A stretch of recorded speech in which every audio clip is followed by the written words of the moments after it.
नमस्कार दोस्तों, एक बार फिर से आप सभी का मैं बहुत बहुत स्वागत करता हूं। दोस्तों, एक बहुत बड़ी खुशखबरी से मैं वीडियो की शुरुआत करूंगा। जिस तरीके से लोग इंतज़ार कर रहे थे वीवीपैट चुनावी मशीन को लेकर, आखिरकार दोस्तों ऐसा लग रहा है कि वो घड़ी आ गई। बिना किसी देरी के, बिना किसी भूमिका बांधने से पहले मैं आपको ये हेडलाइन दिखाना चाहता हूँ। हेडलाइन देखिए दोस्तों, सबसे बड़ी हेडलाइन, वोटों की गिनती के साथ गिनी जाएंगी वीवीपैट पर्चियां, कोर्ट ने आयोग से जवाब मांगा। जी हां दोस्तों, क्या है पूरा मामला आपको हम समझाएंगे विस्तार से, सिलसिलेवार तरीके से क्या कुछ हुआ कोर्ट में, किसकी याचिका है और जजों ने क्या कुछ टिप्पणी की है, आयोग से क्या कुछ कहा है, सारी बातें दोस्तों आज हम डिटेल में बात करेंगे।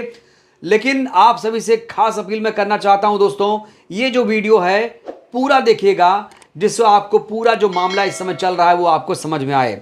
दोस्तों, दरअसल कोर्ट में एक याचिका दाखिल की गई है। याचिकाकर्ता हैं एक्टिविस्ट अरुण कुमार अग्रवाल। इनकी ओर से दरअसल अगस्त 2023 में एक याचिका लगाई गई थी और इस याचिका में मांग की गई थी कि चुनावी मशीन में पड़े सभी वोटों का मिलान वीवीपैट की पर्चियों से करना चाहिए। फिलहाल अगर मैं आपको बताऊं तो निर्वाचन क्षेत्र के रैंडम 5 ईवीएम का ही वीवीपैट से मिलान होता है। दोस्तों, इस याचिका में क्या कहा गया है वो जान लीजिए। याचिका में कहा गया है कि वोटर्स को वीवीपैट की पर्ची फिजिकली वेरीफाई करने का मौका दिया जाना चाहिए। वोटर्स को खुद बैलेट बॉक्स में पर्ची डालने की सुविधा मिलनी चाहिए। इससे चुनाव में गड़बड़ी की आशंका खत्म हो जाएगी। दोस्तों, इस याचिका में वीवीपैट खरीदने को लेकर भी जिक्र किया गया है। कहा गया है कि चुनाव आयोग ने लगभग 24 लाख वीवीपैट खरीदने के लिए 5,000 करोड़ रुपए खर्च किए हैं, लेकिन केवल 20,000 वीवीपैट की पर्चियों का ही वेरिफिकेशन होता है। तो दोस्तों, जो खबर है कुल मिलाकर यह है कि सभी ईवीएम के वोटों की वीवीपैट से मिलान की मांग की गई है। एससी ने आयोग से जवाब मांगा है और फिलहाल 5 ईवीएम का ही मिलान होता है। अब कोर्ट में क्या कुछ हुआ आपको बता दूं कि ये जो याचिका है इसको लेकर कोर्ट ने नोटिस जारी कर दिया है केंद्र सरकार और चुनाव आयोग को। क्या कुछ हुआ कोर्ट में दोस्तों आपको मैं बताना चाहता हूं। जस्टिस बीआर गवई और जस्टिस संदीप मेहता की पीठ ने सामाजिक कार्यकर्ता सोशल एक्टिविस्ट अरुण कुमार अग्रवाल के वकीलों की दलीलों को सुना है। इसके बाद याचिका पर चुनाव आयोग और केंद्र सरकार को नोटिस जारी किया गया है। अरुण कुमार अग्रवाल ने अपनी याचिका में कहा है कि सरकार ने तकरीबन 24 लाख वीवीपैट की खरीद पर करीब 5,000 करोड़ रुपए खर्च किए हैं, लेकिन वर्तमान में केवल 20,000 वीवीपैट पर्चियां ही सत्यापित हैं। कोर्ट में दोस्तों अगली सुनवाई होगी 17 मई को। अब 17 मई की तारीख की इंपॉर्टेंस को आप समझिए। तो दोस्तों, अरुण कुमार अग्रवाल या विपक्ष की इस समय सबसे बड़ी जीत मानी जा रही है, क्योंकि जो याचिका अगस्त 2023 में लगाई गई थी उसका संज्ञान ले लिया है कोर्ट ने और इलेक्शन कमीशन और केंद्र सरकार को यहां पर नोटिस भी जारी कर दिया गया है, जवाब मांगा गया है। दोस्तों, अब पूरे मामले को गहराई से हम समझने की कोशिश करते हैं। देखिए, वीवीपैट की जो व्यवस्था ईवीएम में लगाई गई वो 2013 के कोर्ट के फैसले के बाद लगाई गई। क्यों ऐसा लगाया गया? क्योंकि कई लोगों को ये शक था कि जो ईवीएम में हम वोट डालते हैं तो हम जब बटन दबाते हैं तो हमारा वोट कहाँ जाता है हमें पता नहीं चलता है, ऐसे आरोप लगे। उसके बाद यूपीए शासन के दौरान विपक्षियों ने सुप्रीम कोर्ट में एक याचिका दाखिल की और उसमें बीजेपी के बहुत सारे नेता भी शामिल थे। सुब्रमण्यम स्वामी भी थे जो आज बीजेपी के नेता हैं, वो भी उसमें शामिल थे। उन्होंने भी वीवीपैट को लेकर लड़ाई लड़ी थी।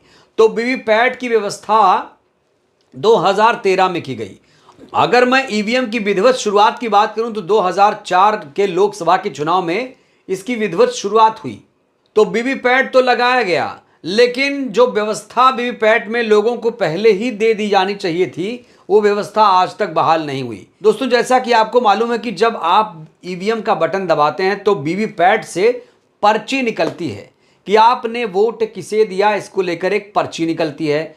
अब दिक्कत यहाँ पर यह है कि वो पर्ची मतदाताओं के हाथ में नहीं आती है और वही जो पर्ची है उसी की 100% मिलान या कहिए कि 100% काउंटिंग की बात कही जा रही है। ऐसा क्यों कहा जा रहा है, इसको समझिए। ऐसा इसलिए कहा जा रहा है क्योंकि दोस्तों आपको पता है कि 3 सिस्टम लगे होते हैं ईवीएम के साथ। दो मशीनें और हैं, एक तो वीवीपैट है और एक कंट्रोल यूनिट है।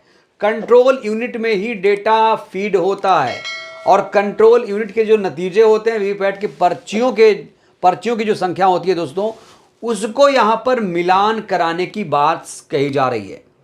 और ये जो बात है कहीं ना कहीं अरुण अग्रवाल की या याचिकाकर्ता की, वो कहीं ना कहीं कोर्ट ने इसे एडमिट किया, कोर्ट ने इसे सीरियसली लिया और कोर्ट ने इसको लेकर सरकार से, आयोग से जवाब मांगा है।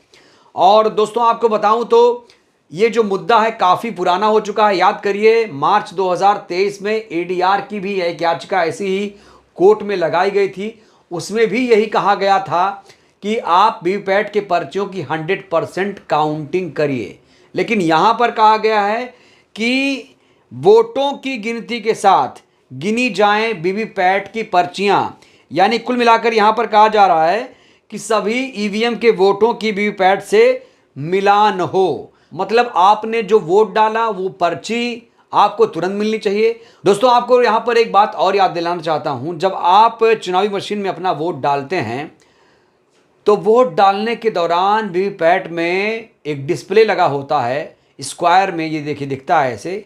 यहाँ आप देख भी सकते हैं कि आपने किसे वोट डाला, लेकिन ये आपको मौका सिर्फ 7 सेकंड के लिए मिलता है। दोस्तों आपत्ति इस बात को लेकर भी जताई गई है कि मतदाता अपना वोट डाले या वीवीपैट के उस बॉक्स में झांके। कैसे झांक पाएगा? सोचिए, संभव है क्या ये संभव है कि आप वोट भी डालें और वीवीपैट में झांकें भी? ऐसा तो मुमकिन नहीं लग रहा है, क्योंकि आप ऐसे मान लीजिए यहाँ बटन दबाते हैं तो बटन दबाएंगे, फिर 7 सेकंड के लिए आप यहाँ पर झांकेंगे। तो ये 2 काम आपको करना पड़ेगा।